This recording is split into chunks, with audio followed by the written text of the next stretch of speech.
Didier Bergen, eh bien, bienvenue dans le divan musical. Vous êtes notre troisième invité à se prêter au jeu de cette mini-thérapie musicale, on va appeler ça comme ça. Vous avez choisi 3 morceaux qui évoquent des moments forts de votre vie, des souvenirs, en tout cas on l'espère, on veut des anecdotes, on veut tout savoir. On commence avec le premier morceau que vous avez choisi, c'est un standard de jazz, Take 5 de Dave Brubeck, si je ne me trompe pas. Ouais. On écoute et on en parle après. D'accord.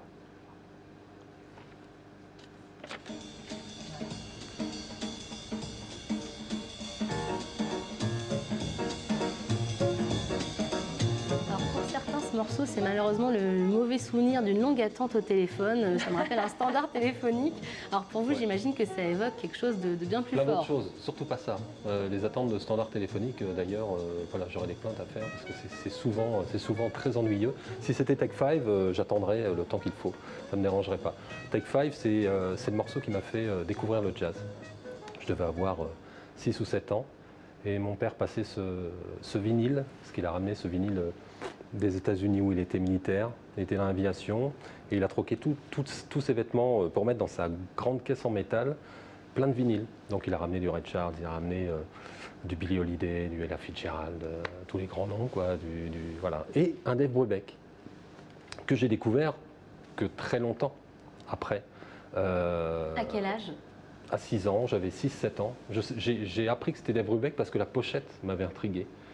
Pochette avec une peinture, j'ai oublié le nom du peintre, tout le temps je l'ai révisé. Hein.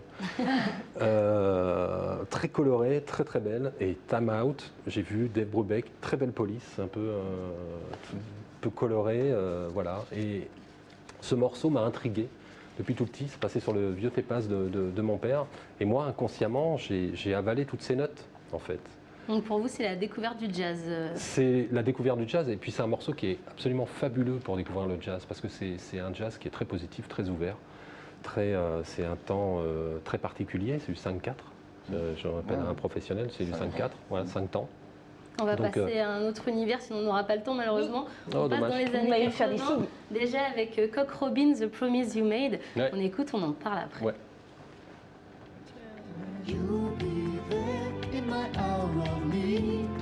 Totalement. Alors là, c'est un univers complètement à part. On passe au pop-rock américain années 80. Pourquoi ce morceau? Moi, j'étais ennuyé quand vous m'avez appelé pour choisir 2 titres. Moi, j'avais 300 000 dans la tête, donc c'était difficile de faire un choix. Et le choix s'est porté sur Cock Robin, parce que la raison est simple, en fait. J'avais à peine 18 ans, ma première voiture, mes premières sorties, et 85. The Promise You Made, Cock Robin, ça passait sur toutes les radios. Je mettais ça à fond et il y avait un espèce de vent, cette musique West Coast me donnait un vent de liberté, de fraîcheur. Mais quand on a 18 ans et qu'on écoute, voilà, c'est ce sentiment de liberté. Bien, bah, ouais. Merci beaucoup d'avoir accepté d'être notre troisième invité sur ce divan. La semaine prochaine, on découvrira quelqu'un d'autre, mais merci beaucoup de vous être livré. Ah, c'était joli. Moi, je vois ce vent de liberté qui soufflait dans les cheveux de Didier Bergen. Ouais. Et puis en plus, Cock Robin, la petite, pour vraiment finir, je les ai invités sur All That Jazz. Un maximum d'années après, parce que c'était en 2010-2011. Et du coup, voilà, accueillir les gens qui m'ont fait rêver quand j'étais jeune, moi, voilà, j'ai le plus beau métier du monde. Ouais. Merci en tout cas, Didier, de vous y être prêté. Merci Vintili pour cette chronique. On vous retrouve sur Twitter, n'est-ce pas? Vous avez un compte Twitter.